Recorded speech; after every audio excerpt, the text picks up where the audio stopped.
racism on clear display. North Carolina lawmaker questions his colleagues', let's just say, Harvard matriculation based on either his race or perhaps his athleticism. Here it is. Representative Jones, I want to ask you the question is, I understand that you went into public school and you went to Harvard and Harvard Law.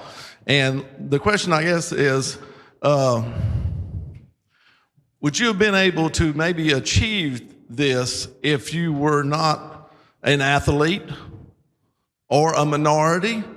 I'm hoping I wasn't the only one that got shocked by that comment, that the only reason you went to Harvard is because you were black and an athlete. I did not say that. I said, did that end up being one of the reasons? I do not know that. I asked him this. Right. I'm just going to say one thing. Harvard had 5 rankings for their students. 1, 2, 3, 4, 5. And when I graduated from Harvard, I was in rank 2. So I earned my place. And I did well. Yeah. It's so sad, a respected lawmaker who worked very hard, went to Harvard and then Harvard Law, that he would have to even justify that moment, dignify that moment with an actual answer. Let's put it up full mass. Now, the white North Carolina lawmaker who posed this question to his black colleague has now apologized. So let me give you context. Representative Jeff McNeely, a Stony Point Republican and a member of the ultraconservative Freedom Caucus, interrupted Raleigh-based Democrat Representative Abe Jones. In this interruption, amid a discussion about an education bill that would extend the requirements for North Carolina opportunity scholarships. So he interrupts this conversation, this good faith conversations about making sure more young people have access to money for college. He decides to say, well, hey, listen, what about you? Did you go to Harvard and Harvard Law because of your skin color, or perhaps your ability to play ball? It's an insane question. But the individual posing the question is, in that moment, at least unaware of how racist that question is, perhaps. It's called implicit bias or unconscious bias. But see, they are willfully unconscious to it. You see, willful ignorance bears no bliss. They are in that position because they choose to be, okay? Now here's the apology. The apology says, McNeely kept his word and personally apologized to Jones before the meeting ended, alleging lawmakers misinterpreted his words. Jones accepted McNeely's apology. I assume he didn't mean any harm to me. He said, all right, dear brother, you are a better man than me, because I guarantee you that individual has said absolutely worse about you behind closed doors. What he said on the microphone was a measured permeation of his internal bias against you. Because what does it actually say? It says that he's walking around believing that the black man who is an elected representative, graduated from Harvard Law, somehow did not earn that position, somehow did not acquire that status, that academic opportunity, and that academic status based on his own intellect or volition. That in order for you as a black male, sir, to obtain that level of education, it must be because of something else other than your mind. That is what he believes. That is what he basically said.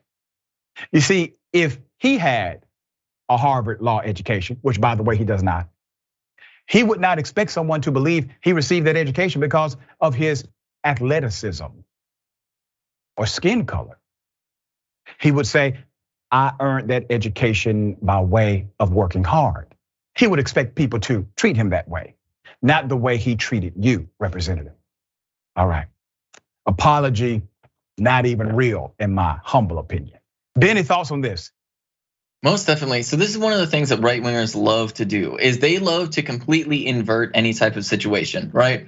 So in this case, this is pretending as though black and brown folks have an advantage when it comes into getting into Harvard. When in actuality, if you look at the numbers, it's pretty clear that legacy admissions are the pretty big chunk of people that are going to any Ivy League university. Those are gonna be the bulk of people. And lo and behold, it's disproportionately white because, very shocker, the United States has a long history of racism, especially in Ivy League universities. And so, of course, incredibly rich, privileged white folks are overrepresented in the top tier universities across the country because, of course, rich white families like keeping wealth and power within the family. Oh my goodness, we're all learning something today.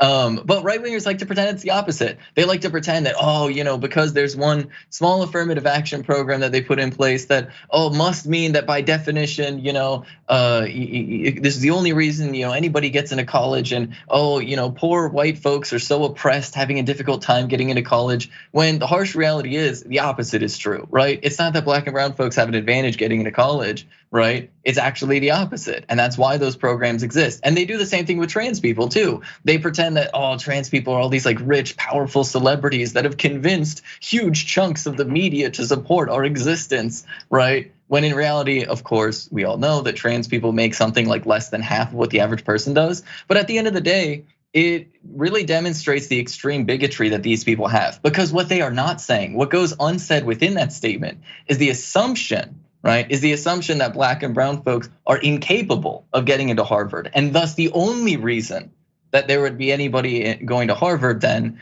is because of an affirmative action program. And that is what is left unsaid anytime you see a right winger say this. And it's the same is true for marginalized people of any stripe, that if they say, you must be an affirmative action hire, they are implying that the only people that could ever have the qualifications, that could ever have the skills to have any type of position are cisgender heterosexual white men.